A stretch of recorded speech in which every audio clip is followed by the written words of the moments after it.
all hear me? Can you hear okay? I can't see you and see this with... Okay.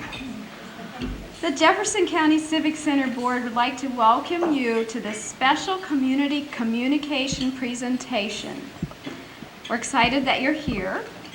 And as we grow closer to the project actually beginning and groundbreaking, we all have many questions on how this project will affect our community. Embarking on the Civic Center journey so many years ago, I had no idea that when Sally Neff and I said we would give it 10 years, it would actually be that long. Now at 8 years, I can look back and I can see all the hurdles that we've jumped.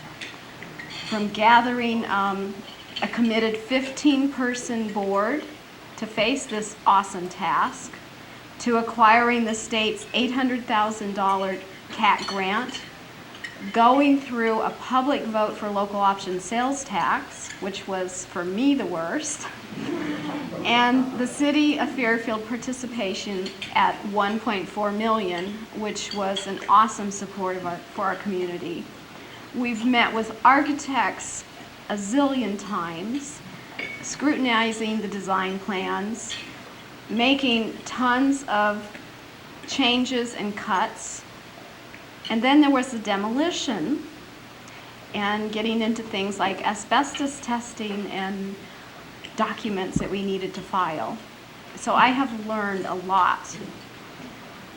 And then there have been the parking issues, which we all want to work together on. Not to mention the giant private fundraising efforts of raising over $3 million in a private fundraising, which of all times was kicked off on 9/11. From the very beginning, every person working on this project has approached the task with the best interests for our entire community, giving of their time, their talents, and their money, sweat, and sometimes tears. As our forefathers committed their efforts towards future generations, we hope that the Jefferson County Civic Center will provide for our future generations. Our board members are Vice President Ken Norton, Secretary Judy Cox, who is just now replacing Coralie Day, our big job for our treasurer, Barb McMahon. We have Dr. Bill Bauman, Sarah Cochran, David Dubois, David Eastburn, Randy West. And we have 3 individuals that are appointed by the city, and those are Bill Herlin, Jeffrey Northridge, and then also Ken Norton. And we have 2 members appointed by the county, which are Corwin Henshaw and Jim Saltz. And if they're all here, would you stand or raise your hand?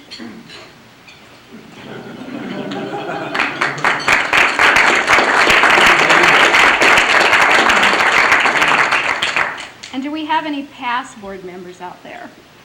I don't think so. So again, I want to thank you for being here today to support and learn more about what the Jefferson County Civic Center can mean to our community. And along with you, I look forward to hearing what Jeff Jansen has to say on how the Quincy project affected their community, the trials and tribulations. But first of all, I want to introduce Mayor Ed Malloy, and then David Dubois will give you a progress report.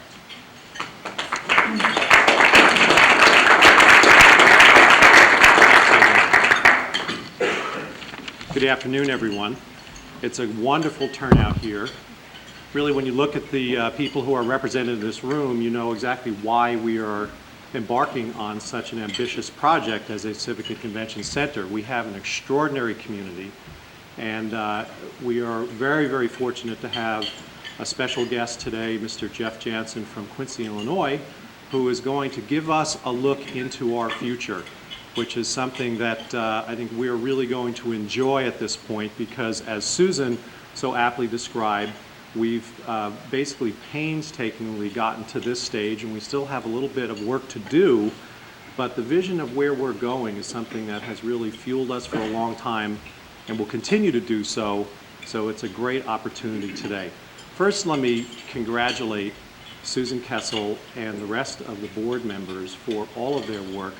It dawned on me at one point about 6 months ago, I don't believe that Fairfield has ever taken on a project this big in its history.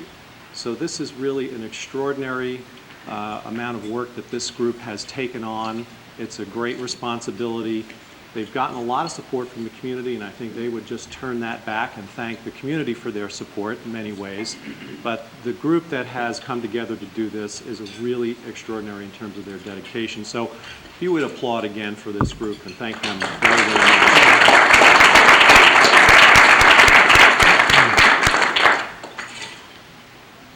But we have a great opportunity today to take a look into our future.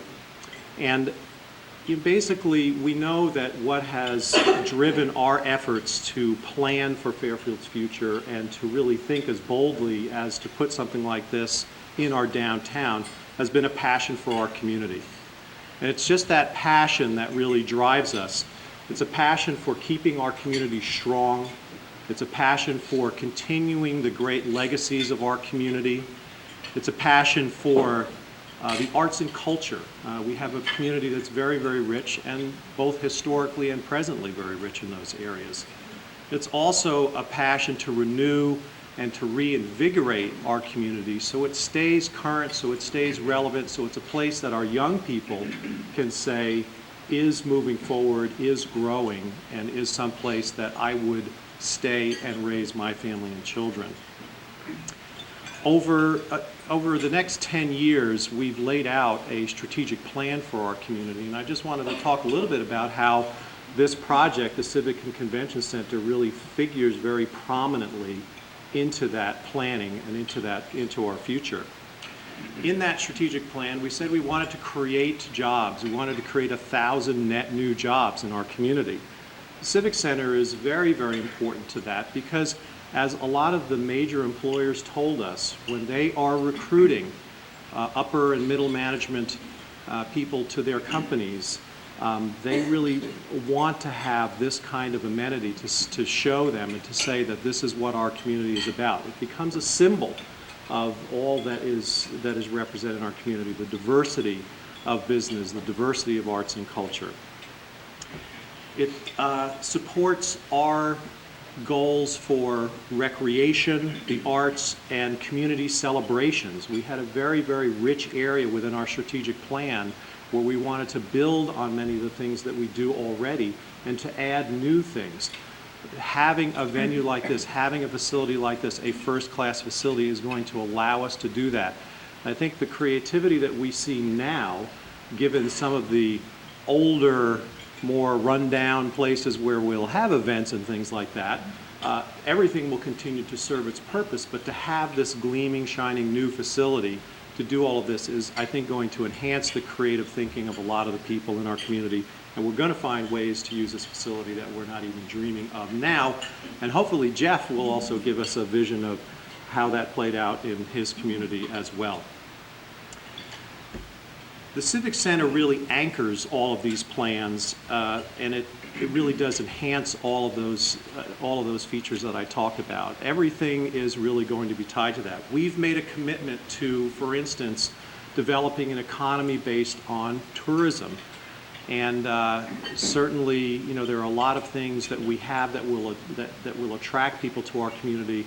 But again, to have an anchor facility like this is really going to say that we're very serious about that as well. And also, the heart of our community has always been our downtown. Most small cities have gone through that terrible transition over the last 20 years of losing a lot of what really defined their downtowns and trying to reinvent themselves. And I'm not sure that most small communities have been successful at it. We are underway. I think we are in the process of redefining our downtown. We've made some financial commitments. This Civic and Convention Center, once it's built, is going to say that we have reinvented ourselves. We have restructured our downtown. So all of these key areas are really served by this project. It's a wonderful, wonderful effort that's been made, And again, we're going to have a great opportunity this afternoon to look 3-4 years down the road and how it is going to impact our community, and I think we're going to like what we hear. So without further ado, I'll invite David Dubois. David is a relatively new member of the board of the Civic Center, but has really jumped in and taken a lot of responsibility, has made a lot of progress in terms of the planning and structuring of the project, and would like to give us a progress report now. David? Thanks, Jeff.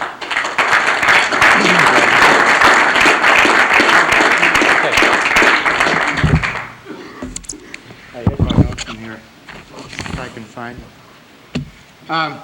I just want to add a few points about some of the achievements that we've had and review a little bit of where we are, but then we want to quickly get to Jeff. For those of you who need to get away back to work, please feel free to go whenever you need to. And then Jeff will present some of the video. But of course, as you all know, some of our points of achievement are things like having acquired the land. And I think that got our community's attention more than anything. That the project really is for real and it's really going to happen. The demolition occurred, it was paved, and it really brought to our attention some of the additional issues to think about in terms of how we integrate a community center within our community and how that fits with the downtown merchants, how it fits with the arts community, how it fits with the whole range. Another big accomplishment that we had, and actually I'll talk in a minute about some of our challenges because it goes hand in hand, but are the new design of the Civic Center, which you see on the boards over here to my left, and please take time if you're interested to take a look at the design. This design came up in October as a response to what was a major challenge for us that occurred in September when we got back the review from the engineers as to the updated cost estimates for our building, and they were $2 million over budget. That was almost entirely due to the huge construction boom in China, driving up the cost of steel, for example, $400,000 in just a simple 2-month period. So that was one of the challenges that we faced, but also one of our great accomplishments was that the response to that challenge, actually I looked up the definition of experience, and one of them was how you respond to a situation. Not that you encounter one, but how you respond to it. And if that being the case, then I'm really pleased and proud to be part of a board that responded in such a creative way and working with the architects to design a building that reduced the cost from that $2 million overage down to $1 million. And all that was done pro bono by the architects, just simply due to their commitment to the project and wanting to see it go forward and wanting to get us through that impasse of a mountain that may have seemed a little too high to climb. And the nice thing about it is we lost none of the functionality of the building, and we gained a lot of sustainable building components that will drive down the operating costs so that energy, as most of you are aware from your utility bills, have gone up quite a bit in the last year, well over 30%, in some cases 40%. That trend will continue and to some extent for many years to come. So it's nice to have a building where that was designed in. So in taking that situation, we made an opportunity to actually make things better, and I'm real proud to report that kind of an achievement. So what a lot of you, of course, are interested in is where are we right now and where are we headed. So one of the things that we've been doing, of course, is recouping the rest of that $1 million in that shortage, and we've had a very strong and wonderful capital campaign that was spearheaded and still is by Ed Malloy and Dave Neff, and they've done just a fabulous job in already collecting more than $100,000 a month to reduce by half again the gap that we had in our financing. And that's an effort that's been going on largely very quietly over the past 4 or 5 months within the business community. We look to, in the very near future, expanding it back public. We've been also pursuing grant applications, and one in particular is very interesting. With grant applications, I should always say, never ever count your chickens until they hatch. But this one is particularly pleasing. It's the Kresge Foundation, who is the founder of Kmart, who, unbeknownst to us, because we found out about the grant after all this design work had been done, really emphasized, well, first off, they spend over $100 million every year, mostly in this country, on bricks and mortar programs. And they love to see communities develop, and they love to see that happen through the structures in it, and that's what they support in over 80% of their giving in that $100 million every year. And they really love, they just started 2 years ago a sustainable building program, so that for every structure that's accepted into their program, they will add an additional $150,000 to $250,000 if you do things like what we did, that incorporate the sustainable building elements. And that's just a bonus, not tied to anything else, which would be a wonderful beginning for our endowment fund for the project. So those are the kinds of things that we've been focusing on, and when that happens, it'll be a challenge grant, so that if we were to get, say, $200,000 from them, it would be contingent upon us coming up with our end of the bargain, which is completing all of our fundraising goals. So when that happens, which will be later in the fall, then we'll probably use that to initiate another public campaign to finally close the gap for our building. Our goal for the building is to have groundbreaking later this summer in August. That's been our goal for quite some time, but we have some significant hurdles to cross, so it's possible that that might be delayed a few months if we feel that it's prudent to do so. So we have a board meeting later this month where we will consider our current financial state, and we have a very great deal of concern to ensure that it's very financially sound all the way through. Our very strong preference is to have 100% financing complete before we even break ground, and there are some options for maybe working with that a little bit, but that's always been our goal, and we'd like to stick with that. So we have that hurdle to cross coming up later this month. And but on the other side of that, our progress has been extremely good, very, very sound. And the things we've learned, for example, from the Kresge Foundation have been very informative in terms of really building a really solid professional capital campaign, and that's what Dave and Ed have been leading, and we look forward to expanding on that some more. So some other achievements is we did get the confirmation by the CAP board on our new design, so we're real delighted that they are sticking with us and are real delighted in the way that we've responded to that. So our challenges have been, of course, that the construction cost increase. That was challenge number one. Challenge number two are what I call the ecological issues. What's the impact of a civic center within our community? And parking is the first one to really surface publicly in a strong fashion, and I think there will probably be more. Fortunately, again, we've seen that really creative response. There is the parking commission that has started meeting already and considering a wide range of options. For those of you who are merchants, there will be more of a merchant survey coming out a little later where we'll go into that in more depth and consider all the options available to us and how we might address that. So we're moving forward on that. We got a great emergency response team, and that'll be part of my segue into introducing Jeff. I'll get to that in a second. But the third challenge that I wanted to mention is that we're also attempting to do this. The way I would summarize our community support is that from the vote, the referendum, and other things like that, is we're 100%, well, maybe not 100%, but very strongly for a civic center, but very strongly for not using tax dollars to support it.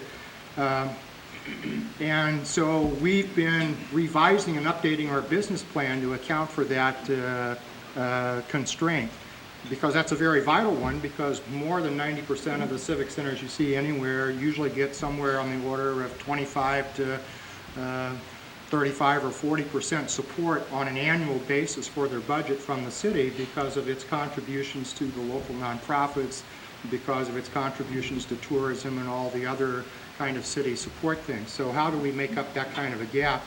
And one of the ways we are doing that is really taking a more business-oriented approach in terms of, in addition to all of the public service type of activities you would expect to occur within the Civic Center, a place for all of our various organizations to meet, and places for the kids to participate in plays, maybe watch movies, do all these other kinds of things, but to also have it be a real service center for our business community in terms of operating as a conference center and providing a lot of other those things. And that's the third sort of challenge that I really wanted to bring to your attention today as you begin to think about and engage in the idea of the Civic Center coming to fruition, how we might best partner. How can we really serve all of those kinds of needs, and to think very creatively about what kinds of things. The obvious things in terms of having business meetings and social functions there, but then there are many other kinds of applications that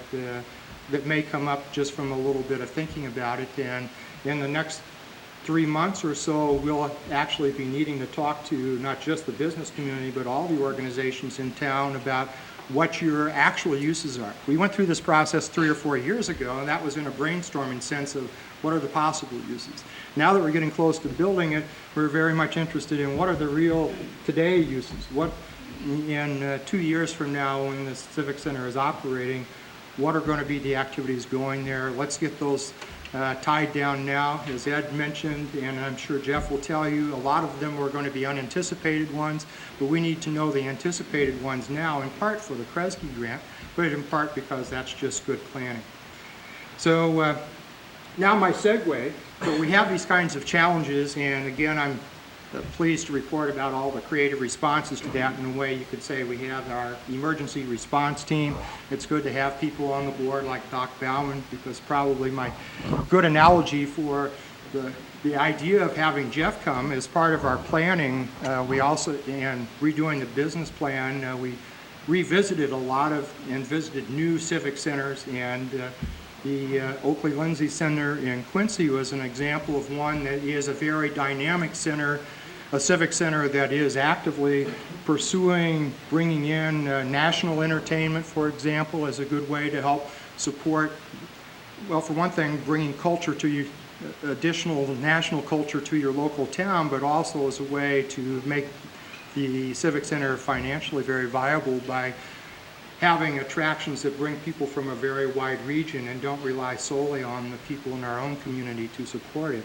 So those are the kinds of things that really attracted us to Jeff. And when Jeff was asking, well, what kinds of things in the ever-shortening time available to you might he talk about, it was kind of, to me, it's sort of like, well, I guess I'd describe it as we're going through a labor process and we need a little coaching here, and of the kind where they say, you know, breathe, you know, we're going to make it, it's something very new to us. It does make us a little nervous, both with excitement and with concern. So without further ado, I'd like to introduce Jeff Jansen. You get 5 more minutes. Oh, I don't think so. Who was on the city council when they voted for having a civic center, and because of all of his hard work and commitment to it, they also then wanted to have him run it, and so he's been their sole executive director for the 10 years that they've been. Is it 10 years? 10 years ago. March. Okay, it's just past their 10-year anniversary, and I thought there's just no better way other than experience for somebody who's been there and done it and knows all the challenges along the way to talk to us about what we might expect and what we might learn from their experience. So please welcome Jeff Jansen.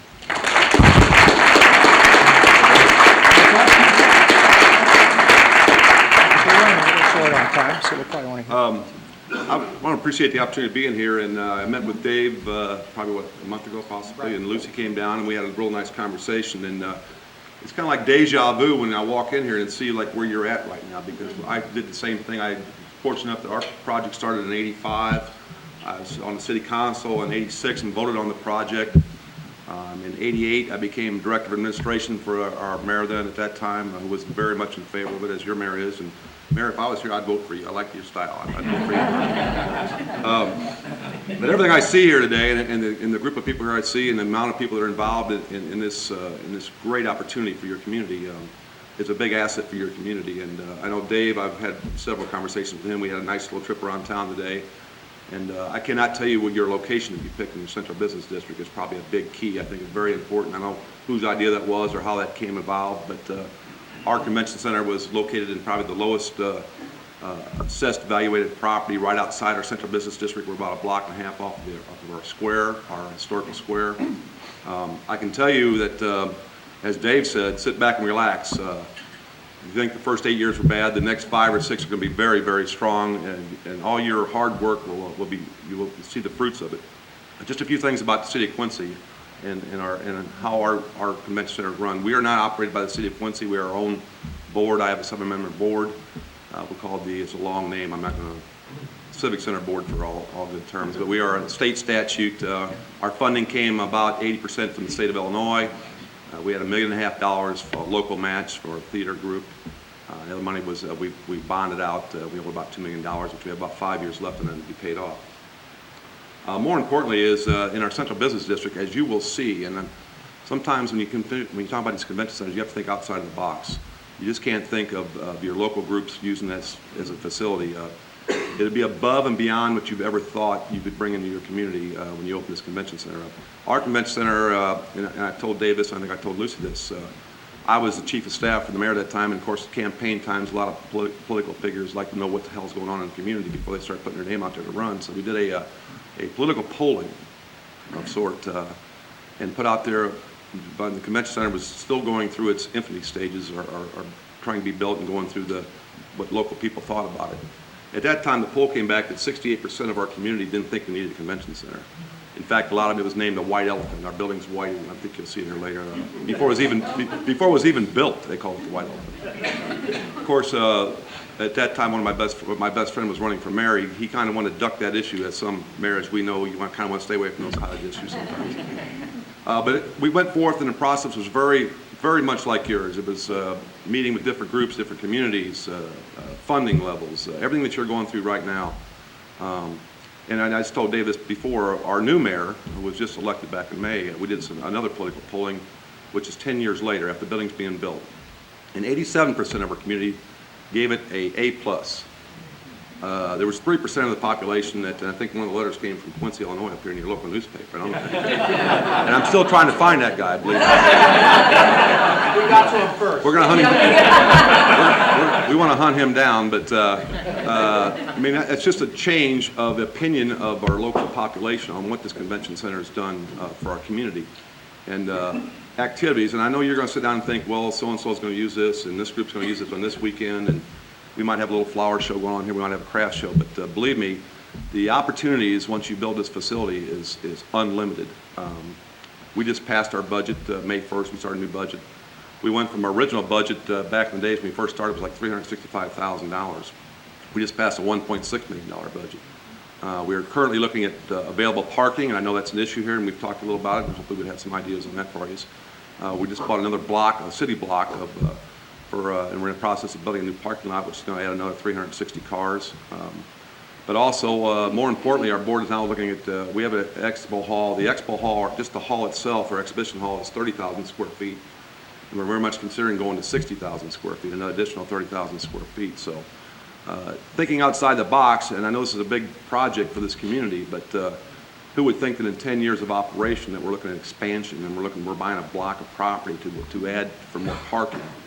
So be wide open in your mind and just don't consider what your community will use this for, because believe me, on the way up here, and I want to very, very stress this first of all, tourism is the #1 growing industry in the country.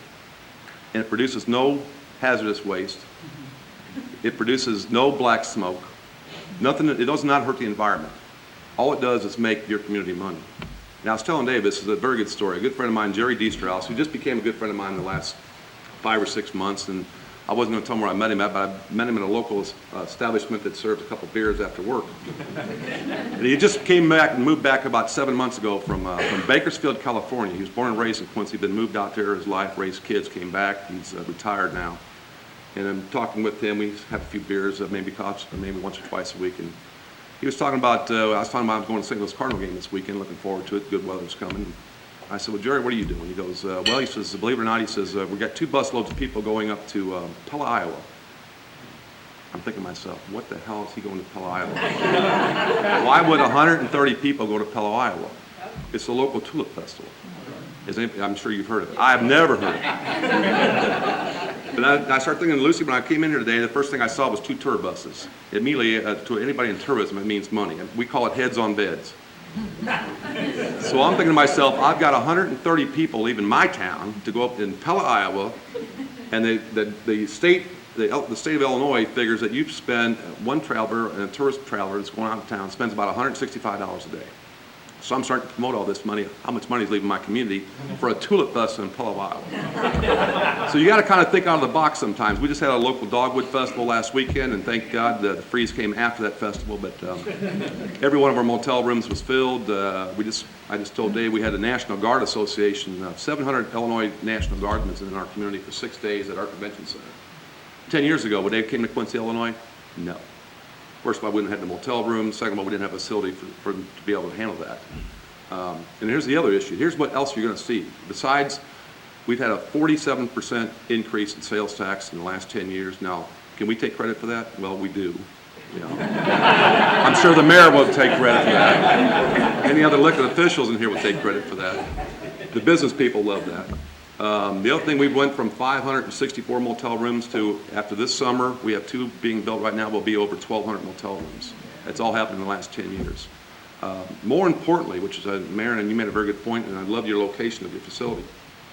We've had over, in 10 years since the convention center has been open, we've had $87 million of private infusion in our central business district. We have a new clinic downtown now. We have new buildings being built, senior citizen center being built, on and on and on and on and on.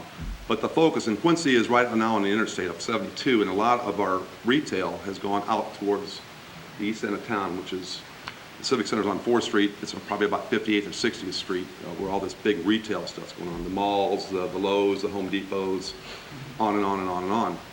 But to have this kind of contact in your central business district is tremendous. And it's great. You get the park. I know you have a beautification program going on, Mayor. And I think your community is just, you need this. Sit back and just suck it up and do it. Because your benefits will far outweigh any of the troubles you've gone through in the last 8 years.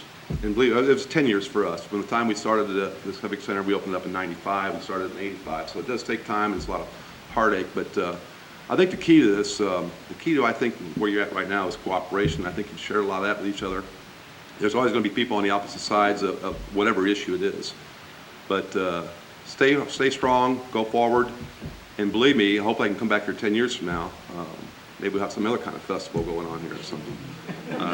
The mayor will have downtown looking gorgeous. I can come back and say, you know, I told you so, because believe me, it will happen, and hopefully stay forward and just can keep continuing on that. Another thing I want to say is, when I came up here, and I've told Dave this too, we was riding around town earlier, my daughter went to the University of Iowa, and I think I was talking to Doc and his wife about the University of Iowa, so I have a little play in Iowa here. I mean, I've paid them a lot of money over the last years. Only I have a baseball hat to show for it, but I have my daughter's degree, which is okay. But when I first started bringing my daughter up to University of Iowa, 218, or the Avenue of Saints, was only like 10 miles outside of Iowa City this way. I crossed the bridge in the Des Moines River, and it's a 4-lane bridge. I had road construction all the way up here. And we see, and we're about 4 miles off the interstate. It's on the Missouri side, and I think Doc said, you know, Illinois tried to steal it. We did. We didn't get it, but we're close enough to it. But I think, and our economic development people tell us, the state of Illinois, I'm sure yours does here in Iowa, and I'm sure Missouri knows it real well, that that road 23 miles from here is going to be the biggest economic impact to your area that you've ever seen. And it's less than a year being done. All you have to do is figure out how to get them 23 miles from here, and that's up to your tourism people and economic development people. But that's probably be the greatest resource that I see in your community and in the Midwest itself. And I know we're planning up real big time for that amount of traffic. I don't think I have to praise you or tell you about the Avenue of Saints. I think you're well aware of that. But sometimes you have to think of outside the box. You have to think about not just what's happening right now, what the issues are right now. And I think the mayor put it very well. You got to think for your future, and I think you guys are right on board there. Continue it, and believe me, you'll be happy when you'll be very proud of your facility, and I think your whole community will show that. The last time I was up here, and I want to thank you, David, for not getting me involved in this tax referendum deal. I had to go to Ottumwa, and I spoke the night before the vote for some kind of sales tax deal, and Not everybody was smiling in that room that night, I'm telling you that right now. But, I don't know if they brought me up as a hired gun to try to convince these people. They passed it, I guess they just broke ground on their convention center. So I was up there like 3 or 4 different times. So I think with the Automobile building one, the way economic development's going and tourism is growing, this is the right step for Fairfield. It's the right step for your community. And believe me, the people of Quincy, which is a larger town than Fairfield, had probably more doubts than where you're at right now. But I think 10 years from now I can say that it's successful. We make money. We've made money the last 7 years.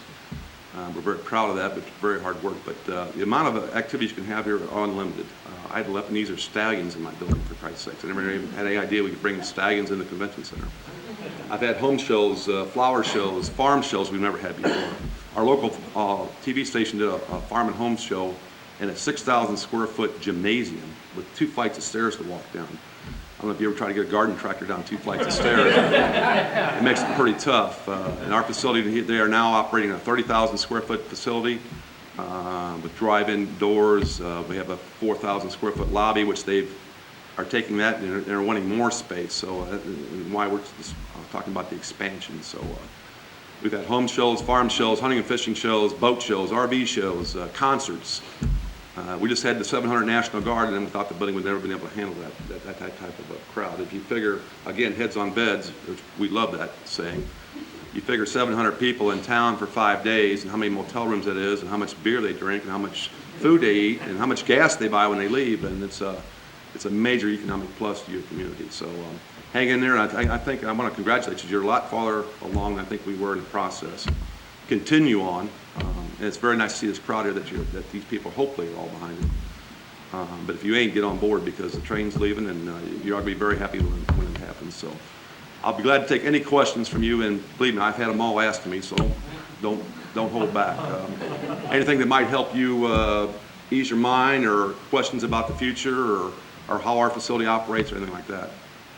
Yes, ma'am. I would just like, so people can think out of the box, what are some of the most unusual events that you've had that you didn't ever expect? Mud wrestling. Comes right off the top. We've had a boxing match there. We had these Lebanese stallions come in. We had to put a special floor down. We've had, you're pulling my brain here. We've had so many activities. I like to tell my staff, and we have a 9-member staff, and we're very fortunate that we have a convention and business bureau and civic center authority, who I'm both the executive director of, under one roof. And we call it one-stop shopping. And we both use the facility, and there's no separation of like church and state. We are all under one roof. We all work together, and we come together as we have to. But I like to tell my staff, and especially my sales and marketing people, that we'll try anything once. As long as we can make a buck on it, we'll try anything once. And that's the bottom line. You got to make a dollar. But I think mud wrestling. We've had boxing in there. We've had several nice concerts there. We've had some Christian concerts there. We've had Martina McBride, Montgomery Gentry, stuff. The obvious concerts. Country Western plays well in Quincy. I don't know how it plays here. It plays well in Quincy. But I didn't think we'd ever have a farm show. I never thought I'd see huge farm equipment coming in the building, and it's very awesome to see that it fits in your building, it works well. We've had our Symphony of Trees. It went from a 3,000 square foot to 30,000 square feet, which is it's a week-long event in Quincy. It's a huge event for us. I don't know, there's been so many events. I mean, that's kind of the stuff that you never thought would ever happen. We got huge craft shows. I mean, it's not only the events, like I said earlier, it's not only the events, the new events you can bring in town, which are important, but it's the retention of the events that you have and making those expand. The home show, for example, I mean, 27,000 people went through our home show in March. They used to be ready to 2,000 or 3,000 people. I mean, when you expand like that, we just not drawing from Quincy, Illinois. I mean, we think our draw is between 90 and 100 miles, which puts us in about, I think we were talking earlier, about 450,000 people. A town of Fairfield is not going to support the convention center. You're not going to be able to spend, the people in this town is not going to be able to support your convention center. You need outside money. You need people drawn in from people in the outer area, 60, 70, 80 mile area, or hopefully even more. I think, I don't know where you're at on that, but I don't think that if you're thinking about being able to afford this yourselves, forget it. It ain't going to happen. You need to draw the people in from out of town, and that will happen. So I hope I answered your question. You kind of took me by surprise. There's been so many other events that have gone through there, but don't limit yourself just to certain things, because you're going to be people coming knocking on your door saying, hey, can we do this? And I hope you have a good facility manager say, yeah, we can do it, but it's going to cost us money, and this is what's going to cost you. So, yes. Would you describe the components in your total facility for us? Components meaning, what's it? Like the theater and the... Sure. We have a 500-seat theater, 500-seat theater. We have 30,000 square foot of exhibition space. We have 4,000 square foot lobby. We have 5 non-for-profit agencies that lease from us. That's our Economic Development Foundation. The Civic Center and Convention Business Bureau offices are located in the center. We have a United Way, a huge United Way. Their offices are located there. We have our Society of Fine Arts, who run about 52 different arts programs. Their offices are in there. We have the Quincy Community Theater, which is a non-for-profit agency.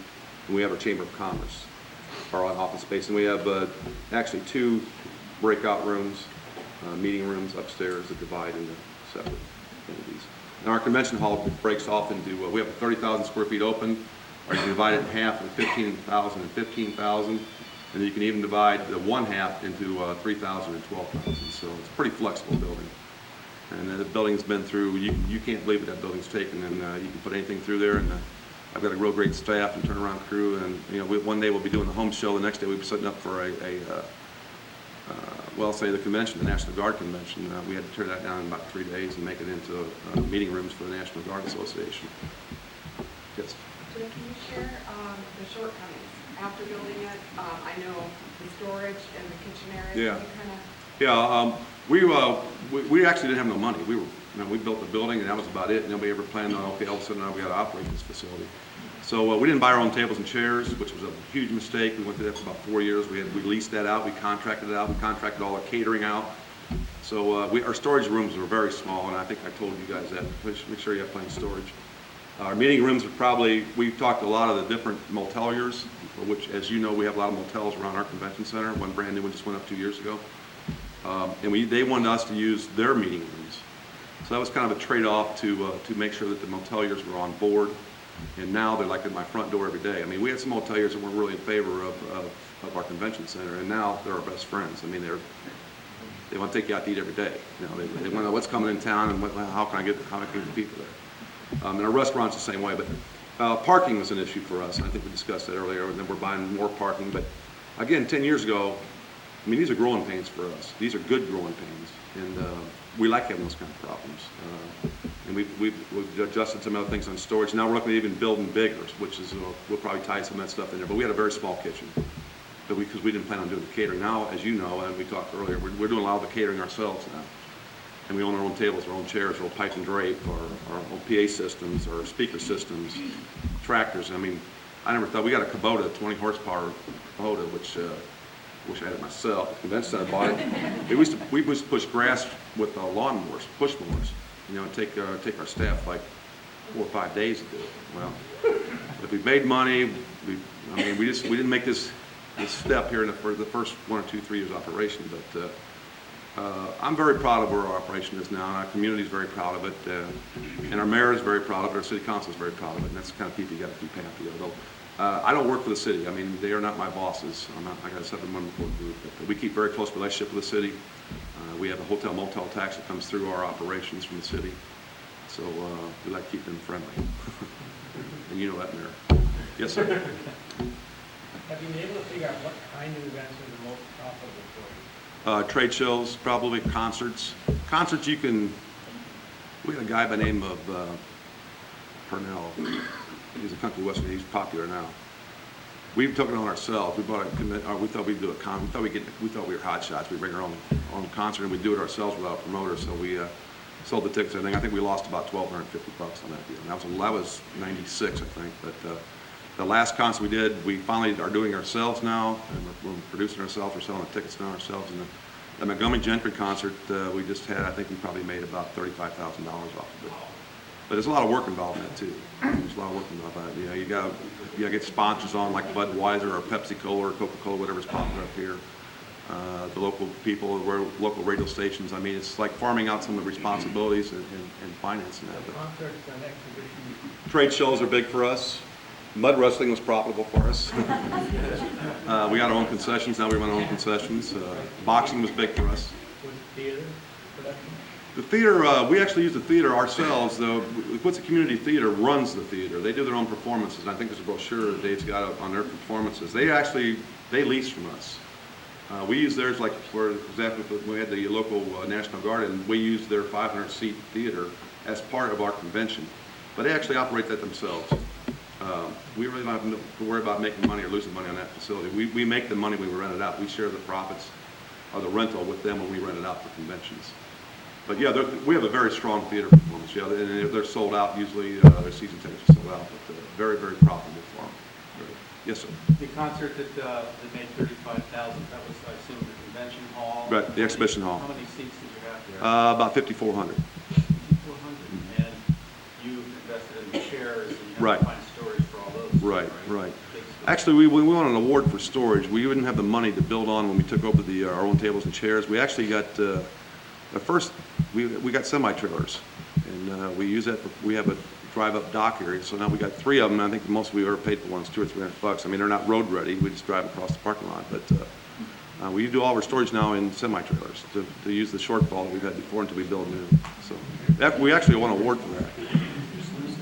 I know you got to go, so I've had people leave before when I'm talking, so it won't make me feel bad. Go ahead and go if you have. Thank you. Yes, sir. Yeah, of your revenues, how many dollars or what percentage is tax generated? We got a hotel-motel tax that's, we had 8% hotel-motel tax that was just increased by the city council probably about 6 years ago. We went from 5 to 8. And it's a great tax. Mayor, you ought to consider this. It's a great tax because the local taxpayers ain't paying it. We call it a transient tax. Right now, I don't know how many rooms you got, what, 100, 150, 200 rooms? Your rooms will be more and more and more, so take advantage of that. You don't pay it. But out of our whole revenue, $1.6 million, that's 3 operations, the Convention Visitors Bureau, the Civic Center Authority, and we also run a Summer League baseball team. Probably about, $360,000 of that comes from hotel-motel tax. The rest we generate ourselves. And also, that's also taken off of our bond, too. We still have 5 years of bond payments, so the city takes that bond payment out first before we get the revenue from it. Any other questions? Again, I want to thank you very much for the opportunity of being here. I know where you're at. We've been there. Continue forward. Like I say, I hope to come back in 5, 6, 7 years, and hopefully you'll be telling the same story to some other community that we have. And if for all that you wish to come down to Quincy, only an hour and 40 minutes down the road, come on down. Hope you stay all night, spend some money, but don't have to. Thank you very much.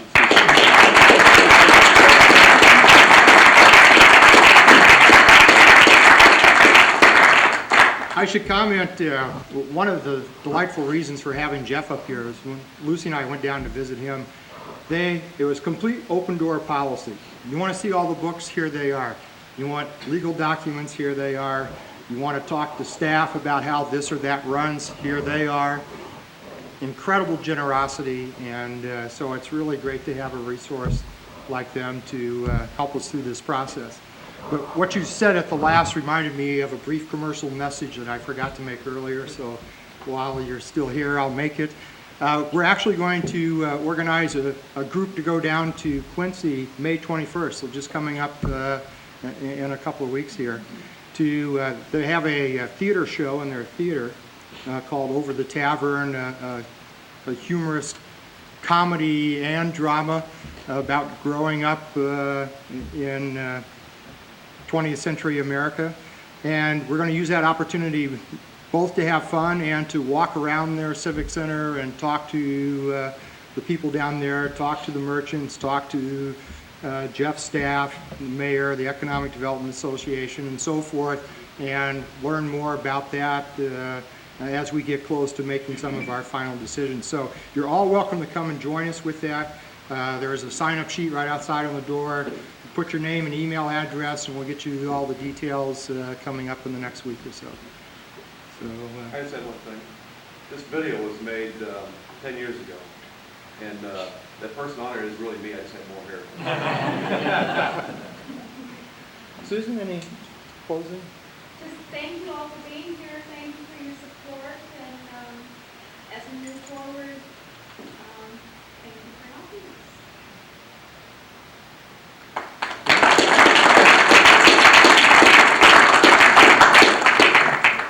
So what Jeff was talking about is the local TV station did almost like a little documentary news show on the building of the Civic Center. And a lot of it's interviewing the key people after the fact, reflecting back on some of their big challenges, things like the Mississippi River flooding. When was it, right in construction? 93, right when the book. So first they had to dig out all the mud. Maybe that's how you got into mud wrestling, I don't know. But I like that. Yeah, save that mud. So anyway, how long is it, about 10 minutes? Yeah, about 10 to 12 minutes. So for those of you who'd like to stay and watch it, we'll go ahead and play that now. And all the board members are around if you have other questions. Other than that, thanks so much for coming.